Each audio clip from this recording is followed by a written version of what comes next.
I was working in the same place, in the same room, just a few desks away from here. I was then a deputy editor of Home Desk of Rzeczpospolita, and in the autumn 2009 we reported about the gambling scandal. I was not the author of the text, I was not an investigative journalist, but I was a member of the editorial staff who prepared this story. And few years later, I was informed. First, it was officially said during the press conference when there was a shift of power in Poland, and the Liberal Party civic platform lost the election, and National Conservative Law and Justice started to rule, and they started to make some new orders in secret services, and they informed that there was a group of something like 30 journalists who were put under surveillance during the previous time. And after that, there was an investigation which was started by the prosecutor office in Krakow. It is the prosecutor office which is devoted to the organized crime. But after a few months, or maybe a year, I was informed about the remission of this investigation, because either there was no crime in it, or there was no proof that it was a crime. And what we know as journalists is that when we revealed this scandal, this gambling scandal, the people who were in charge of Polish counterintelligence, it was ABW, it is Internal Security Agency. They were targeted by politicians to find the source of the leak, because we revealed classified documents. It was the part of investigation made by Counter Corruption Bureau, which is also another secret service in Poland, and they were bugging politicians, listening to the politicians secretly in one of the investigations, and they found out that one very important politician is working for gambling business. But all these documents were classified, and as long as they are not unclassified by either the chief of the secret service or by court or so on, they are classified and mustn't be published or reported. But this is what you reported on, right? Yeah, and we reported about this, and that was based on classified materials as bugging and types from surveillance of the mobile telephones of these guys who were surveillanced. So they started the surveillance. We still do not know what was exactly done. When I was heard by the prosecutor, he asked me what was my email at that time, what was my telephone number, when I was living at that time, so it could be either some breaching into our systems. I think that somebody had to break into our systems, because those people on the list who were under this investigation or were the subject of surveillance, these were all the people who were working on this text, on this piece. Exactly, it was team. More or less? It was 12 or 15, because it was editor-in-chief, deputy editor-in-chief, who was then responsible for the Home Desk. It was all the team of the people whose names was in the bylines of this text, and all the team of the people who were the editors. I was not investigative journalist then, and I was as a part of the editorial team who were working on this piece. So they precisely knew who were working on this piece, and they're starting to this, because I think it's not. I'm not 100% sure, but it's something what I think, is that probably somebody thought that somebody of us will contact the source, and they will find the, for example, agent or somebody working for anti-corruption bureau, counter-corruption bureau, and after that they could find the person who leaked it. Because in Poland, if you are a journalist and you reveal classified document, it's not a crime. It's a crime to give classified document to the journalist. So you cannot make a trial for the journalist for declassifying documents in the report, but you can try to find whom, for example, this journalist or this group of journalists were meeting.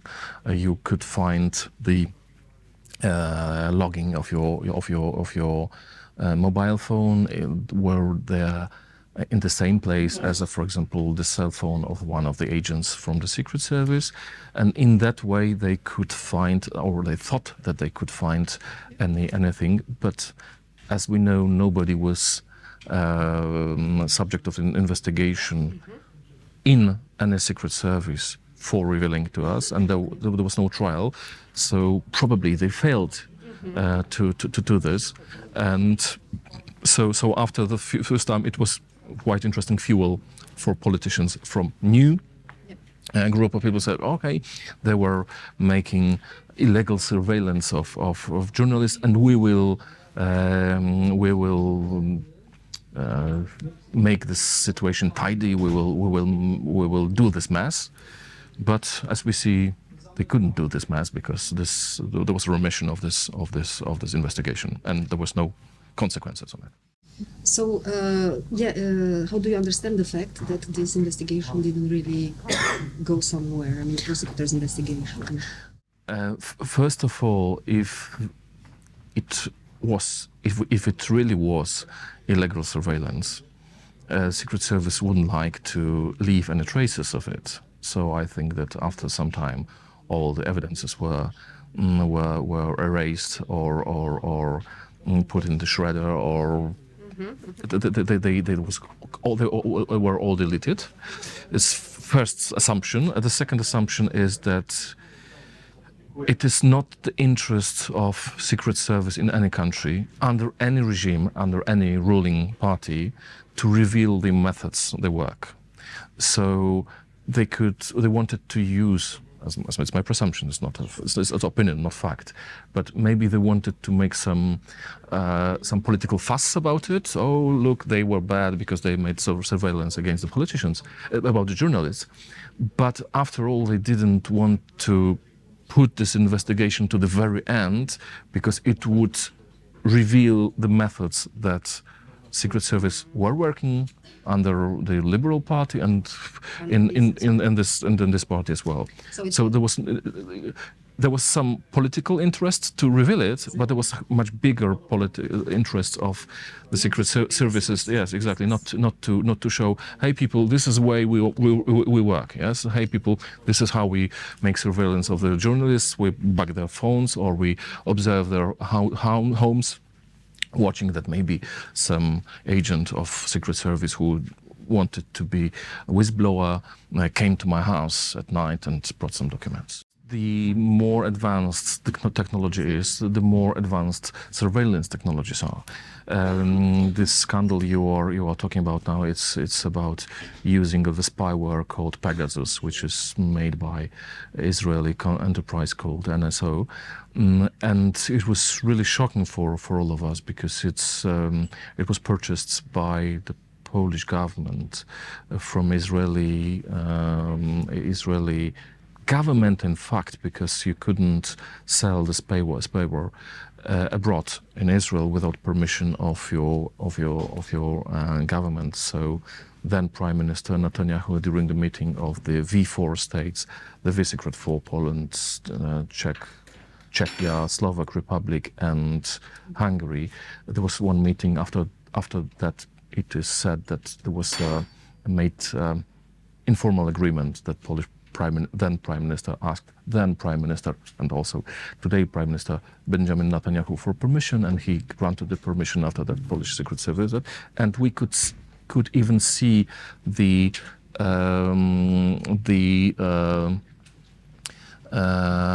invoice for it, because it was revealed by Polish opposition lawmakers who found it in the registries of the secret services, that they had to increase their budget accidentally at the amount of money just needed, plentiful millions of zlotys to purchase this spyware. And we have also the evidence that some opposition politicians and one legal counselor working for former Prime Minister Donald Tusk, they were under surveillance using this. Yes, exactly. I think that there are so many, even just as normal, regular people, just a simple man leaves so many traces of what they do in the internet that sometimes it's even not, you don't need to use a spyware to gather information about it. And unfortunately, we journalists are sometimes very uncautious when we are using our Twitter accounts, our Facebook accounts. There are so many things that you can find when we post a photo from one beautiful walk just after we met one politician who told us some interesting story, that if somebody wants to use so-called open source intelligence, that's if somebody really wants to follow us and to make surveillance, it is much easier, and the methods and technologies now are so developed that maybe it is easy to make surveillance on us, on our phones, and we even do not know about it. You can look at this situation from two sides. One side is that it shows that even sometimes liberal governments have some tendencies to go too far. And the second is that it's really nice to have such a story in your track record. But maybe it means that what you do is not so irrelevant, that somebody bothered to put you on your list and to start surveillance.